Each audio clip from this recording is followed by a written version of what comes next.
Baiklah, kemudian kita melihat organisasi penanaman. Apapun ceritanya, penanaman yang dilakukan adalah tanggung jawab manajer kebun, dan asisten di lapangan adalah pelaksana dan pengawas utama. Secara organisasi, manajer kebun, kemudian di bawahnya ada asisten kepala, selanjutnya ada asisten pembibitan kaitannya dengan pengeluaran bibit yang akan diambil oleh afdeling atau divisi yang mengambil bibit. Kemudian ada penanggung jawab asisten afdeling atau asisten penanaman yang mungkin pada kebun-kebun tertentu menggunakan asisten penanaman khusus yang arealnya akan ditanami bibit kelapa sawit.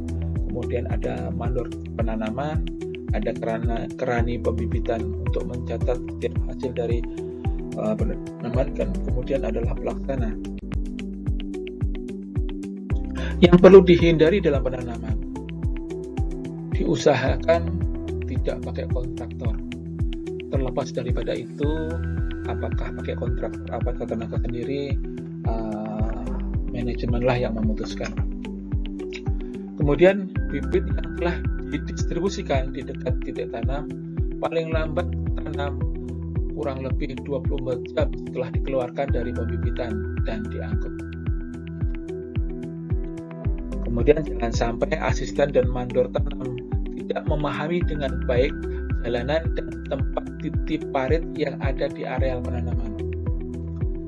Karena begitu salah menempatkan bibit, operan bibit atau stok bibit untuk ditanam salah tempat, akan perlu melangsir atau memindahkan dalam jarak yang sangat jauh, dan ini akan menurunkan prestasi penanaman.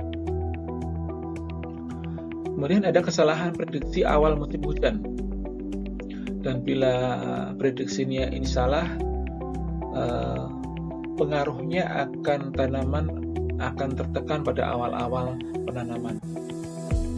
Kemudian ada lagi adalah menyetok bibit terlalu banyak dibandingkan tenaga yang mampu menanam tiap harinya.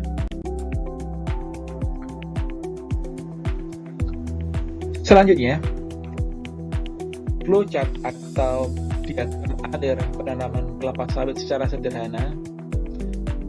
Ada 3 gambar di sini, yaitu setelah penanaman bibit yang ada bibit utama dari main nursery, dilakukan seleksi. Dari seleksi yang sudah dilakukan kemudian diangkut ke dalam truk, dan dalam truk kemudian didistribusikan ke masing-masing blok dan kemudian ditanam. Ini adalah diagram alir yang secara sederhana kaitannya dengan penanaman. Nah, kemudian yang tidak kalah penting adalah penyisipan. Penyisipan adalah investasi ulang akibat kegagalan pekerjaan awal penanaman. Sebelum dilakukan penyisipan, perlu inventarisasi pokok dan status pokok, dan diidentifikasi juga pokok. Kemudian pelaksanaan sesegera mungkin, paling tidak 3 atau 3 bulan setelah tanaman selesai ditanam. Kemudian penyisipan dilakukan untuk mendapatkan tegaan 100% dari titik-titik pancang, titik-titik panen, titik-titik pancang atau titik-titik tanam yang sudah kita siapkan. Hal ini akan sangat terkait dengan mendapatkan produksi maksimal dari homogenitas tanam. Dalam penyisipan, jumlah pokok per hektar sangat berpengaruh pada potensi produktivitas tanaman.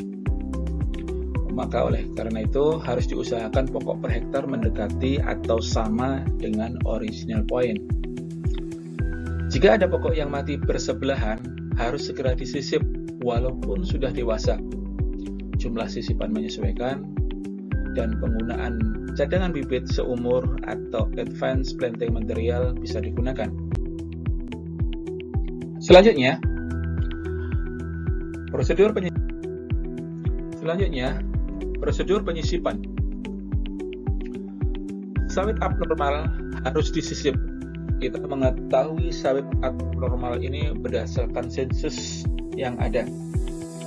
Tanaman kerdil, steril, terserang Caroderma, terserang oritas berat, atau crown disease. Untuk tanaman belum menghasilkan tahun 1-3, semua sawit abnormal wajib disisip. Untuk tanaman menghasilkan tahun 1-5, untuk 2 pohon disisip 1, 3 pohon disisip 2, dan semua poin atau titik tanam yang memungkinkan di pinggir areal dilakukan sekaligus penyisipan. Harus diidentifikasi tanaman sebelum dilakukan penyisipan. Itu dilakukan dari hasil sensus.